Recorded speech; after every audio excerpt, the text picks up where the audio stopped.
Forces loyal to Bashar al-Assad, quote, have deliberately and viciously attacked civilians in opposition-held areas using indiscriminate weapons, notoriously barrel bombs. This is childish story that keep repeating in the West. It's childish. Childish. Why? Again, if somebody who's against his people and again the regional power and the great powers in the West and survive, how? If you kill the Syrian people, they support you or they become against you. As long as you have the public support, it means you are defending the people. If you kill the people, they will be against you. That's common logic, common sense. What about barrel bombs? You don't deny that your forces use them. I know about the army. They use bullets, missiles, and bombs.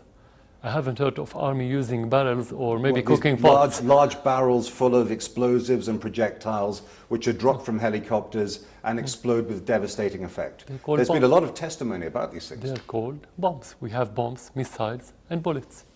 So you wouldn't deny that included under the category of bombs are these barrel bombs, which are indiscriminate weapons? No, there's no indiscriminate weapons. When you shoot, you aim. And when you aim at terrorists in order to protect civilians. Again, if you're talking about casualty, that's war. You cannot have war without casualty. It appears that the Syrian army continues to utilize indiscriminated weapons like barrel bombs, which have devastating effects on civilians. Why don't you change this strategy? We never heard in our army of indiscriminate killing weapon, because no army, including our army, will accept to use weaponry that doesn't aim, because it will be of no use. You can't use it, I mean, from military point of view. This is a second, when you want to talk about indiscriminate killing, it's not about the weapon, it's about the way you use it. And the proof to that is the American drones in Pakistan and Afghanistan. They killed more civilians than terrorists. They are the highest precision weapon in the world. So it's not about the kind of bomb. We have regular bombs, regular armaments like any other. You don't use barrel bombs? Well, what is it, barrel bombs? What is it? Can you tell me what is it? There are several documents, videos, and photographies like this, where you see a barrel bomb dropped by helicopters. This is Alep, this is Hama a few months ago, 1 year ago. Only Syrian army has helicopters, so what can you answer? This is not proof. This is two pictures of two things. No one can link them with each other. Alep, Hama. No. This picture that you mentioned here, what is it? I've never seen such a thing in our army. Photograph. So no, I'm not talking about the helicopter, because they are talking about two pictures. How can you relate between the two? You say it's a fake? Sorry? You say it's a fake, it's a false document? No. It has to be verified. But in our army, we only use regular bombs that could be aimed. So we don't have any armament that could be shelled indiscriminately. That's it. But this helicopter, only Syrian army has helicopter. Yeah, of course. I didn't say that we don't have a helicopter, that we don't use it. I didn't say no. I'm talking about the armaments. They aim to target the terrorists. Why to kill indiscriminately? Why to kill the civilians? The war in Syria is about winning the heart of the people. It's not about killing people. If you kill people, you cannot be in your position as a government or as president. It's impossible. Would you order the Syrian army to stop using barrel bombs? Again, what the barrel bomb is?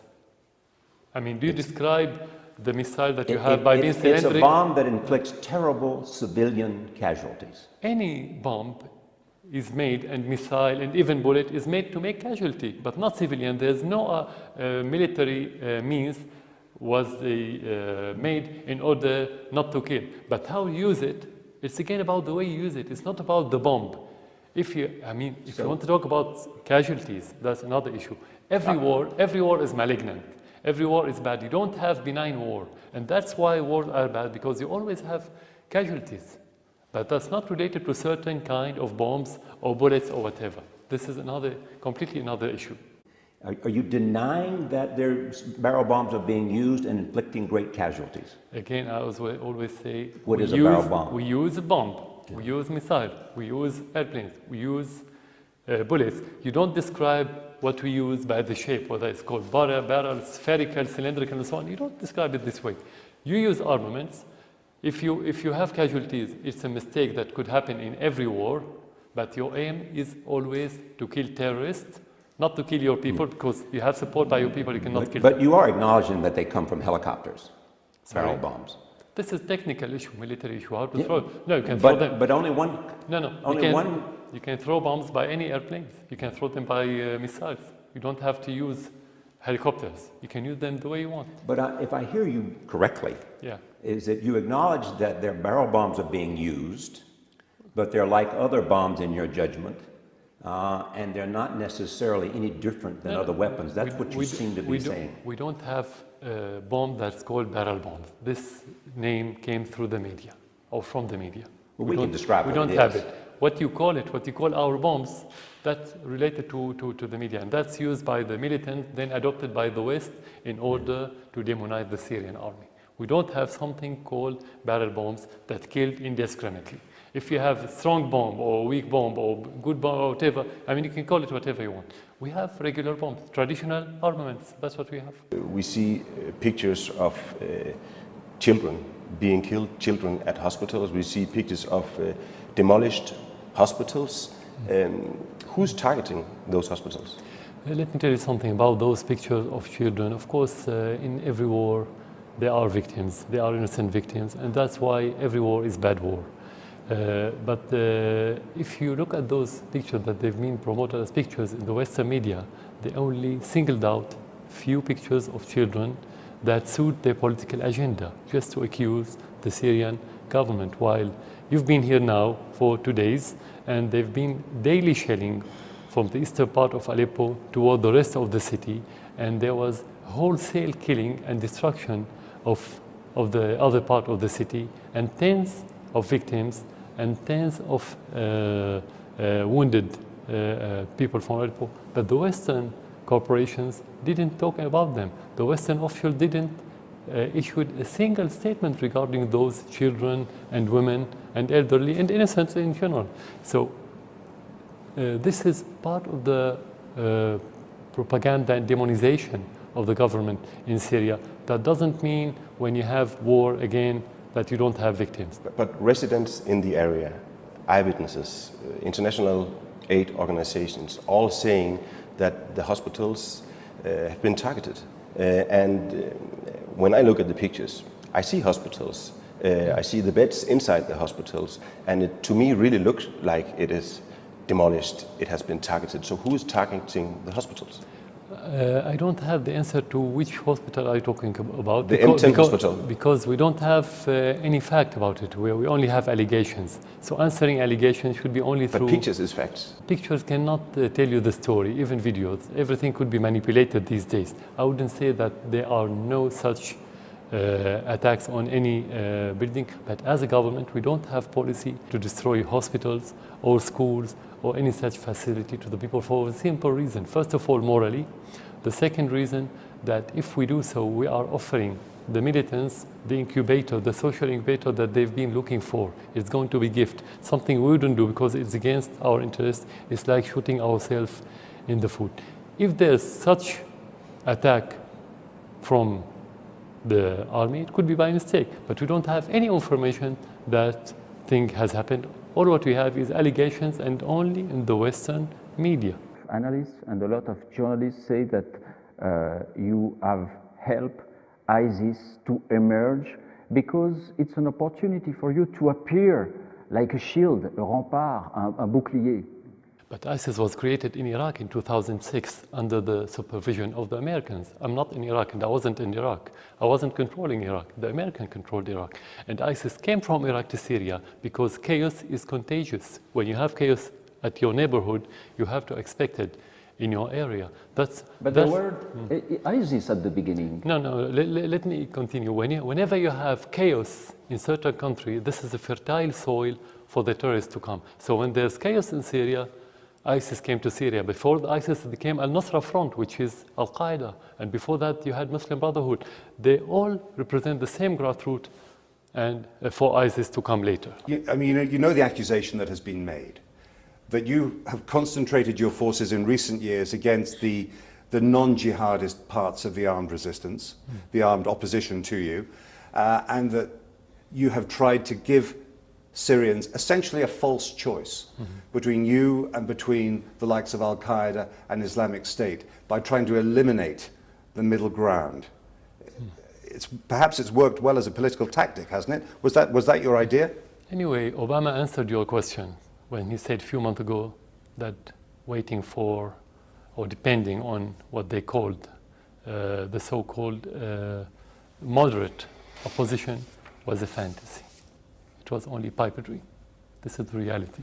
So if I want to They're answer... still trying to build up what they call this moderate opposition, aren't they? But this time to fight against Islamic State. But they said it's fantasy. He said it's a fantasy. We all know it's a fantasy. Even in the Western media now, they are talking about the ISIS and al-Nusra and al-Qaeda affiliates, organization and groups prevailing the ground. It doesn't happen suddenly. It's illogical, unrealistic to have suddenly shift from moderate to extremist. You have the same grassroots. I've met some of those fighters, and they've said to me explicitly, we are not extremists, we are not Al-Qaeda, we are not ISIS. They've said, if Islamic State came here, they'd kill us. I met one group last year, actually in Damascus, who said, we'd like a country a bit more like Malaysia or Turkey. I mean, that is not jihadist, that's not dangerous, is it? Why did the so-called moderate opposition evaporate? That's the question. If you have answer Some to that say question, that's because you've attacked them, because you've killed them. why didn't we attack the extremists like ISIS and Al-Qaeda? That's my question. Okay. So we have you attacked them in the so same you can say force? that you can say that the government and the president is shooting themselves in the foot. We ask the ISIS and the al-Nusra to attack our military base, to kill our soldiers, to kidnap our supporters in order to eliminate the moderate opposition. Is that realistic? Nobody can accept it. But isn't it very difficult for the United States to separate the so-called moderate rebels and some of the more radical rebels? Isn't it very difficult when you are attacking the moderate rebels all the time? You are right. Do you know why you are right? Do you know the unicorn animal that, like horse, has a long horn? It's myth. And the moderate opposition is myth. That's why you cannot separate something that doesn't exist from something that exists. All of them have the same grassroots. The same grassroots used to be called Free Syrian Army 4 years ago, 5 years ago. Then it became al-Nusra, then it became ISIS. So the same grassroots move from group to another group. That's why they cannot separate it. And they don't want. If this is reality, not a myth, they don't want, but they cannot. Because it doesn't exist. But why did you ask them to do it if it's not possible? Because they insisted that there is a moderate opposition.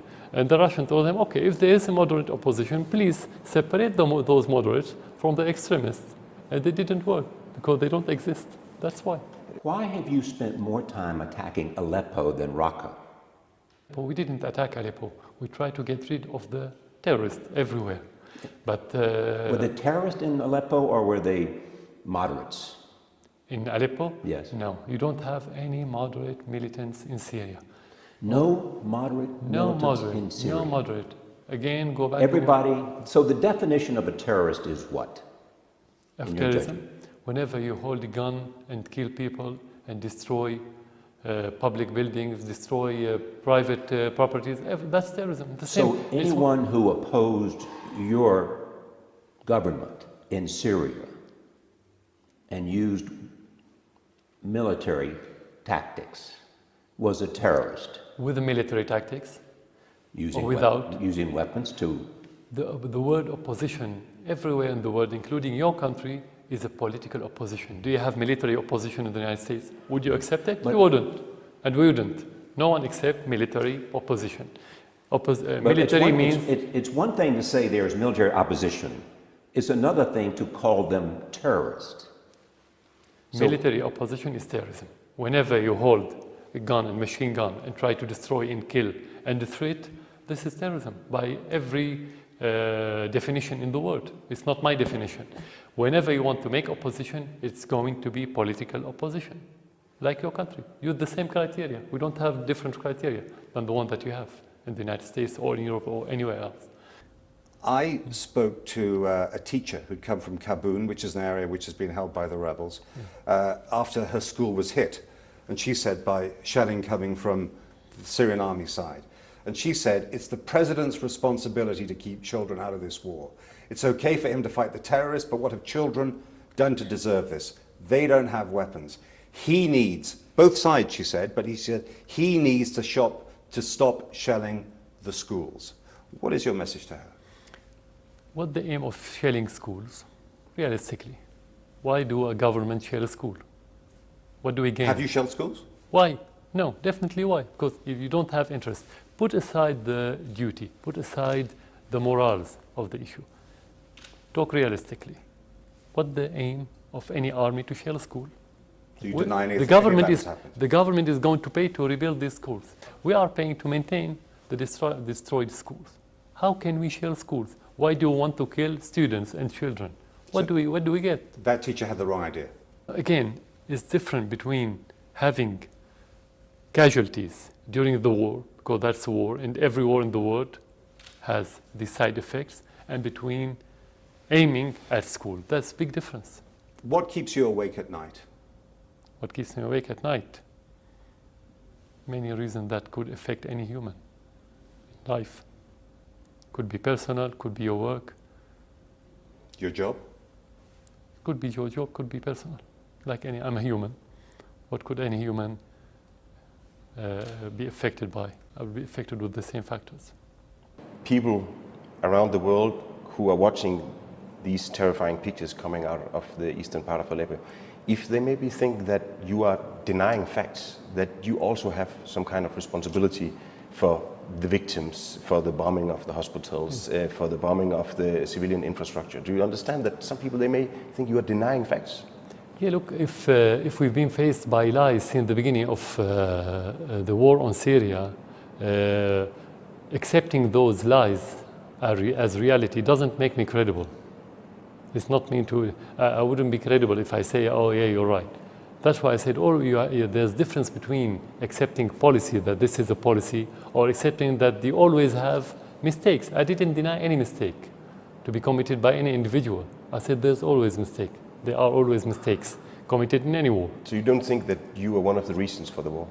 No, I'm not the reason for the war. Because if I'm reason, the war should have started in 2000, since I became president, not 2011, when the money started pouring from Qatar, and when the United States took the decision that they want to topple governments and president because they don't suit them. But don't you think you are the reason that the war escalated? Because of me. So the terrorists, according to what you're saying, terrorists are not responsible. They are very peaceful people. The money of Qatar and Saudi Arabia and Turkey are something legal and natural, let's say. And the agenda of the United States fulfilled the needs of the Syrian people, which is not realistic.